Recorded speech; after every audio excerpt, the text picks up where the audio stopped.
Hello, I'm Ollie and this is Criminally, where I talk about crime, pulp, horror, that kind of thing. Today, battling through a disturbing mammoth. It's my weekly wrap-up.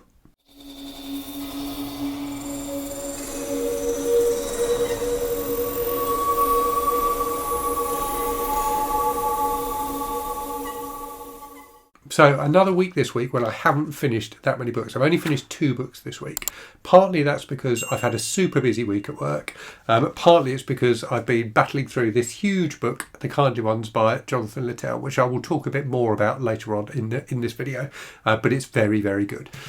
So let me start though, before I get into the books, let me start with a bit of a shout out. So this Sunday we'll see the 100th episode of Support Small BookTube. So if you don't know, Support Small BookTube is a regular video. There's one that goes up every week by MJ from the channel Reading This Life, where she shouts out new booktubers. So she looks through channels that have put up the BookTube newbie tag each week, and she shouts out typically 3 or 4 of those channels, just to make people aware of new channels that are coming onto the BookTube scene. It has become for me a really important part of the whole BookTube experience. It's a great way to discover new channels, and MJ is a great host for this series. As I say, it's hitting episode 100 this week, so she's been doing this for a couple of years now, and it really is, I think, a very important part, for me at least, of the BookTube community. So if you don't subscribe to MJ's channel already, I definitely recommend it, and do check out Support Small BookTube episode 100 when it goes up tomorrow. Let's make that the most successful episode of Support Small BookTube yet. It's an incredible milestone to have done a video series that's got up to 100 episodes. So big plaudits to MJ for doing that. Okay, right, let's carry on then with the books I've read. So 2 books finished this week. So the first of those was Ripleys Game by Patricia Highsmith, so part of my ongoing read-through of all of Patricia Highsmith's novels, which I'm doing with Anne from the channel and Novella. So it was good. It wasn't my favourite of the Ripley books. I think I preferred the previous 2, so this is book 3 in the series. So in this one, Ripley is still central to it, but he's not as central as he is to the previous book. So if you don't know, Ripley is kind of a con man, shady character, an American living in Europe. And in this book, he gets involved in like an assassination plot to take out some mafia people, and involves like an innocent person in that. So kind of through various means persuades an innocent guy to get involved in these attempts to assassinate some mafia figures. So it was interesting, it was fun, it was really tense at times, had some good action scenes and things like that. But yeah, I preferred the previous 2 Ripley books, I have to say.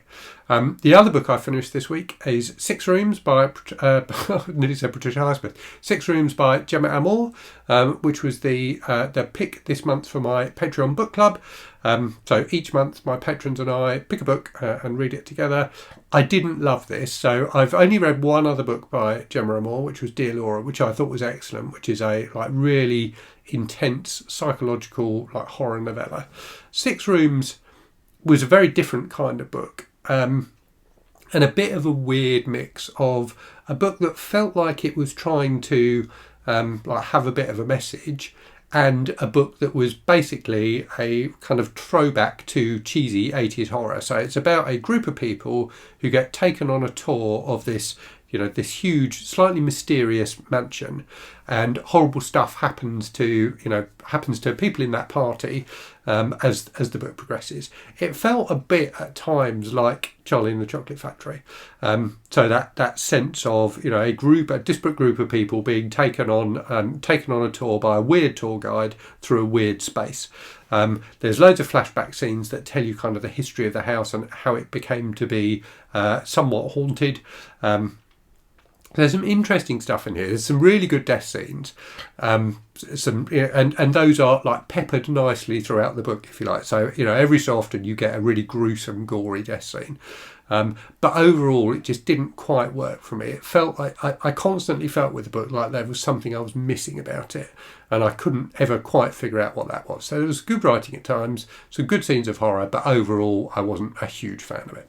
Right, let's get on to the Kindly Ones then. So this is what I am currently reading. As you can see, it's huge. It's 980 pages.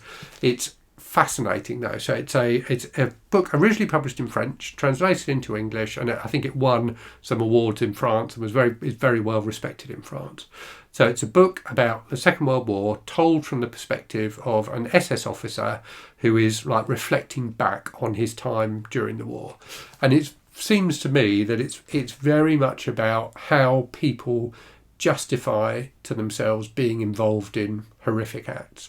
And, you know, this book has some really, really horrible stuff in it. It feels like Jonathan Littell did a lot of work to kind of research, you know, some of the terrible things that happened during the war. And this is both about, you know, the Holocaust and the death camps, and also about the battle on the Eastern Front. So it's full of horrible stuff, but also full of kind of almost like everyday stuff. So, you know, like this central character, Max, the kind of rivalry between him and you know, his kind of peers. There's a lot of stuff about his sex life and his childhood and stuff like that. So it's all sorts of different things that kind of come together in this book. And it is, in some ways, a bit of a mess, but in other ways, it's fantastic. I really think it's a really interesting book. And despite the heaviness of the subject matter and the physical heaviness of the book, I'm not struggling to read it. I think I am going to pause slightly. I'm going to get to the end of the section I'm reading and then read some lighter stuff over the weekend. And part of the reason for that is I've been neglecting March Mystery Madness a bit. So I'm one of the hosts this year for March Mystery Madness, and I haven't yet really read a mystery novel this month. So I need to sort that out. So as I say, I'm going to pause this for a little bit and spend the weekend reading some mysteries. So I'm going to read The Mystery of the Blue Train by Agatha Christie. I think it's called The Mystery of the Blue Train. I'm doubting myself now, but I'm going to try and read that. And I'm also going to read, I didn't get it out in time, Three Blind Mice by Ed McBain, the 9th of the... I'm terrible.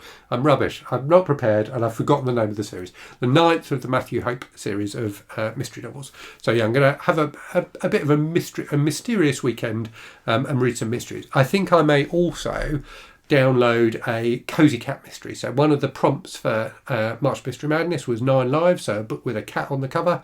And I do fancy reading something super, super cozy. So obviously Agatha Christie, you know, can be kind of cozy, but I fancy a like full-on Cozy Cat mystery. So when I did my Pile of Possibilities video for March Mystery Madness, loads of people recommended cat books.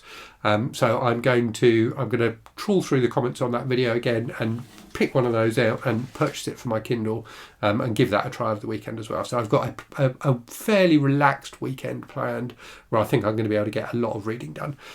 So yes, going to try a Cozy Cat mystery as well.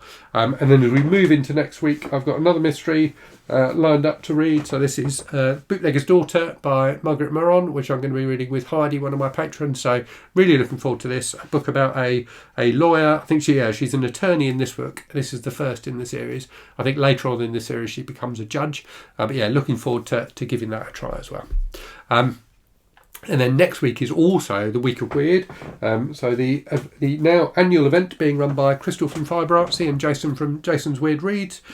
So for that I'll be reading A Botanical Daughter by Noah Medlock. So I'm hoping to, as I say, I think I'm going to pause the kindly ones for a little bit and get through some stuff. So I've got more things to talk to you about next week. And so also that I'm playing an active part in some of the events I'm supporting this month. So yeah, that's what I've been reading and what I'm going to be reading. In terms of channel stuff then, so in the last week you've had my 10 best books I've read according to Goodreads, which is a video that's done really well. So lots of people seem to have enjoyed that. I've also done an announcement and giveaway video for this, Notice by Heather Lewis, which has just been republished. So I have a couple of copies of this to give away. This is the book that I named my most disturbing book in a video I did a little while ago, well, quite a while ago now, actually 18 months ago. So yeah, if you fancy winning a copy of Notice, look for that giveaway video in my feed. It's still open for entries up until the end of the month. So yeah, those videos. I also did a video updating on kind of my second Read What You Own challenge and how that's going, and a review of a book I thought was fantastic, The Trading Game by Gary Stevenson.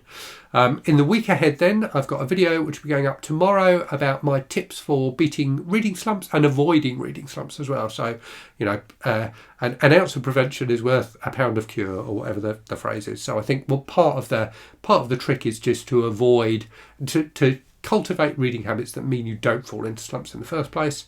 I'm going to do a video where I recreate my first book haul video and see whether I've read any of the books I hauled in that original video.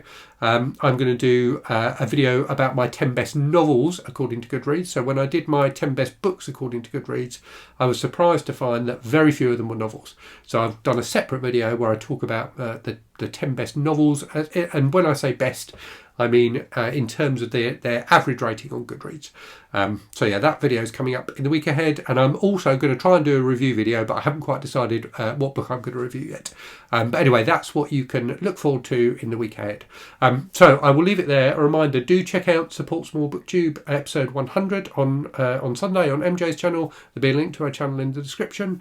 And as always, thanks very much for watching. Hope you're safe and well out there. Hope you're reading good stuff, and I'll speak to you again very soon. Cheerio.